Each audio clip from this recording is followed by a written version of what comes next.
৭১ পরবর্তী বাংলাদেশ আমরা দেখেছি এবং তারপরে বিগত আওয়ামী সরকারের নেতৃত্বাধীন যে স্বৈরাচার সরকার ছিল তার ১৫ বছরের শাসনামলে মানুষের দমন পীড়ন দেখেছি। এরপরে ২৪-এর গণ অভ্যুত্থান এবং তারপরেই এবারে প্রথম অন্যরকম এক বিজয় দিবস পালন করলো বাঙালি জাতি, যার খবর আমরা আপনাদের কালকে থেকেই জানাচ্ছিলাম। এই মুহূর্তে আমি রয়েছি রংপুরের কেন্দ্রীয় শহীদ মিনারে এবং আমার পিছনে দেখছেন বিভিন্ন সংগঠন এবং বিভিন্ন স্কুল কলেজ থেকে শিক্ষার্থীরা এসে কিন্তু এই শহীদ বেদিতে ফুল দিয়ে শ্রদ্ধা জানিয়েছেন এবং তারা এসেছেন দলে দলে ঝাঁকে ঝাঁকে এসে কিন্তু এই শহীদ বেদিতে ফুল দিয়ে শ্রদ্ধা জানিয়ে গেছেন। যদি আপনাদের একটু জানিয়ে রাখি, গতকাল রাতে জাতীয় পার্টির পক্ষ থেকেও ফুল দেওয়া হয়েছে এবং আমরা দেখেছি আজকে সকালবেলা সরকারিভাবে ফুল দিয়ে শ্রদ্ধা নিবেদন করা হয়েছে। পুলিশের পক্ষ থেকে তোপধ্বনির মাধ্যমে প্রোগ্রামের সূচনা করা হয়েছে এবং এরপরে শহীদ পরিবারদের জেলা শিল্পকলা একাডেমিতে পুরস্কৃত করা হয়েছে, তাদের সংবর্ধনা দেওয়া হয়েছে এবং এই মুহূর্তে আরও অন্যান্য যে শিক্ষা প্রতিষ্ঠানগুলি রয়েছে সেগুলি থেকে শিক্ষার্থীরা আসছেন, বিভিন্ন রাজনৈতিক, সামাজিক, সাংস্কৃতিক ক্রীড়া সংগঠনগুলি আসছে। তাদের ফুল দিয়ে শ্রদ্ধা নিবেদন শেষে তারা তাদের মতো নেতাকর্মীদের নিয়ে কথা বলছেন। তো আমরা বৈষম্য বিরোধী ছাত্র আন্দোলনের নেতৃবৃন্দ এখানে এসেছিলেন, ফুল দিয়েছেন, আমরা দেখেছি।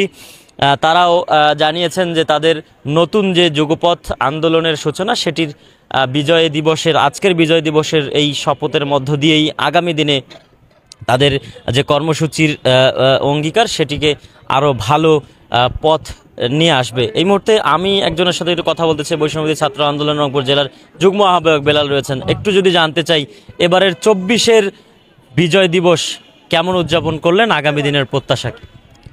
দেখেন, আমরা ১৯৭১ সালে মহান মুক্তিযুদ্ধের মাধ্যমে আমরা একটা স্বাধীন সার্বভৌম দেশ পেয়েছি, কিন্তু আমরা কিন্তু সবসময় বৈষম্যের বিরুদ্ধে লড়াই করেছি। কিন্তু আমরা স্বাধীনতা পরবর্তী সময় দেখতে পাচ্ছি বিগত ১৫টি বছর ধরে ফ্যাসিস্ট সরকার আমাদের সবার ক্ষেত্রে বৈষম্যের শিকার হয়েছে। তারই ফলপ্রেক্ষিতে আমরা ২৪-এর গণ অভ্যুত্থান সংগঠিত হয়েছে এবং ২৪-এর গণ অভ্যুত্থান পরবর্তী সময়ে আমরা একটি নতুন বিজয় দিবস পালন করছি ১৬ই ডিসেম্বর। আমরা সবসময় বলতে চাই, আমরা সবসময় বৈষম্যের বিরুদ্ধে। স্বাধীনতা দিবস যখন হয়েছিল, স্বাধীন যখন হয়েছিল দেশ, তখনও বৈষম্যের বিরুদ্ধে মানুষ লড়াই করেছিল। আমরা সবসময় দেখেছি বাঙালি জাতি একতাবদ্ধ থাকতে পছন্দ করে, তারা সকল অন্যায় এবং অনিয়মের বিরুদ্ধে সবসময় সদা জাগ্রত থাকে। ২৪ দিনের প্রত্যাশা কি আছে আপনার? আগামী দেশের প্রত্যাশা সকল নাগরিকের অধিকার নিশ্চিত করতে হবে, সকল ক্ষেত্রে বৈষম্যহীন থাকতে হবে এবং নতুন বাংলাদেশ নির্মাণের তরুণ, বৃদ্ধ, বয়োবৃদ্ধ এবং সকলকে নিয়ে আমরা এগিয়ে যেতে চাই। ধন্যবাদ আপনাকে। আমরা কথা শুনছিলাম একজন বৈষম্য বিরোধী আন্দোলনের একজন নেতার সঙ্গে। একজন রয়েছেন যিনি সাংবাদিকতা করেন এবং মহিষী একজন নারী বলা চলে, যাকে তিনি বিভিন্ন ক্ষেত্রে অবদান রেখে চলেছেন।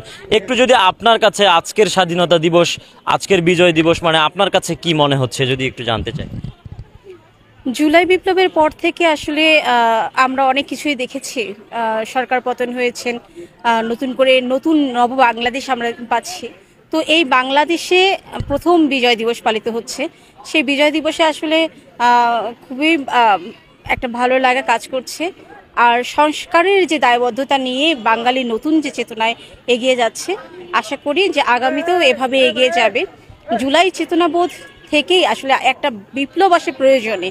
এই প্রয়োজন বোধটা আমাদের সর্বক্ষণই থাকবে এবং ভবিষ্যতেও এই বিজয়ের আকাঙ্ক্ষা থাকবে যে আমরা একটা সঠিক বাংলাদেশকে এগিয়ে নিয়ে যেতে পারবো।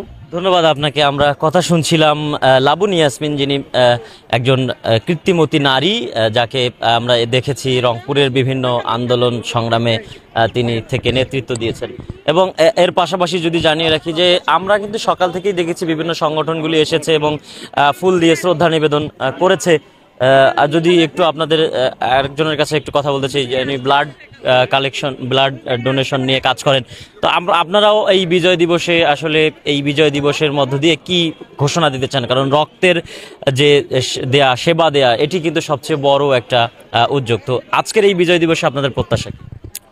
আসলে আজকের এই বিজয় দিবসটা নতুন স্বাধীনতা পরবর্তী এর মর্মার্থটাই আলাদা।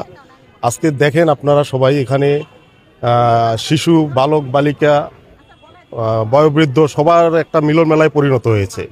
মনে হচ্ছে যে এটাই আসলে আসল বাংলাদেশ, এটাই আমরা এরকমটাই পরবর্তীতে দেখতে চাই। আমি আসছি Rangpur blood donation and voluntary অর্গানাইজেশনের পক্ষ থেকে। আমাদের সংগঠনের পক্ষ থেকে আমরা আজকে ৭১-এর বীর শহীদদেরকে শ্রদ্ধা জানানোর জন্য এসেছি এখানে। তা আমরা চাই সবাই যেন রক্তদানে উৎসাহিত হয়। প্রতিদিন অনেক রক্তের প্রয়োজন। আমরা এই জন্য সবাইকে সচেতনতা করতেছি আমাদের সংগঠনের পক্ষ থেকে, এবং আমি রংপুরবাসীকে আহ্বান করব আপনারা সবাই রক্তদানে উদ্বুদ্ধ হন এবং সচেতন হন। ধন্যবাদ আপনাকে। আমরা কথা শুনছিলাম যে আসলে এই বিজয় দিবসে রক্তদাতাদের যে সংগঠন তারাও এসেছিলেন এবং এই বিজয় দিবসে এর যে লাল বিজয়, সেই লাল বিজয়ে তারাও অংশ নিয়েছেন। তো সব মিলিয়ে যদি বলা যায়, আমি যদি আপনাদের একটু জানিয়ে রাখি যে বাংলাদেশ ইসলামী ছাত্র শিবিরের পক্ষ থেকে একটি বিজয় মিছিল কিন্তু আমরা দেখেছি, বড় একটি বিজয় মিছিল তারা করেছেন, যেটি রংপুরের নগরীর যে হাজিরহাট এলাকা রয়েছে সেখান থেকে কিন্তু তারা বিজয় মিছিলটি নিয়ে রংপুর নগরীতে প্রদক্ষিণ করেছে। সব মিলিয়ে এখন পর্যন্ত যে তথ্য আমার কাছে রয়েছে তাতে করে যে রাজনৈতিক দলগুলি রয়েছে তারা তাদের পক্ষ থেকে নিজেদের পক্ষ থেকে কিন্তু বিজয় দিবস উদযাপন করছেন। এছাড়া বিএনপির পক্ষ থেকে দুপুর 2টার সময় একটি বিজয় মিছিল করবার কথা রয়েছে তাদের পার্টি অফিস থেকে টাউন হল চত্বর পর্যন্ত, এবং এই বিজয় র্যালি বা বিজয় মিছিলের মধ্য দিয়েই তারা আগামী দিনের যে বাংলাদেশ, সেই বাংলাদেশ বিনির্মাণের শপথ গ্রহণ করবেন বলে আমার কাছে তথ্য রয়েছে। আশিক হাসানের ক্যামেরায় সেই খবর দিচ্ছিলাম আপনাদের একেএম সুমন। আপনারা দেখছেন সকালের বাণী।